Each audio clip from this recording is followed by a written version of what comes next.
नमस्कार, मी आपला आमदार विक्रमसिंह सावंत। राज्यात आणि त्याचबरोबर देशात वाढती बेरोजगारीचं लक्षात घेता युवकांपुढे एक नोकरी नसल्यामुळे त्यांच्यात नैराश्याचं वातावरण मोठ्या प्रमाणात आज दिसून येत आहे।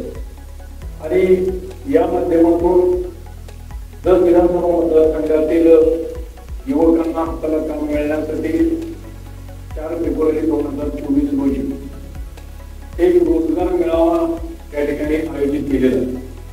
मी या निमित्तानं या रोजगार मेळाव्यात तमाम मतदारसंघातील युवकांनी उत्स्फूर्तपणे भाग घ्यावा। त्याचबरोबर देशातील आणि देशाबाहेरच्या जवळजवळ 38 कंपन्या या ठिकाणी या रोजगार मेळाव्यासाठी उपस्थित आहेत। आणि त्याचबरोबर फेब्रुवारी 1, 2, 3 इथं रोजगार पूर्व प्रशिक्षण त्या ठिकाणी आयोजित केलेलं आहे। या प्रशिक्षणामध्ये सुद्धा मोठ्या प्रमाणावर युवकांनी भाग घेऊन आपल्या उज्ज्वल भविष्य घडवण्यासाठी प्रयत्न करावे।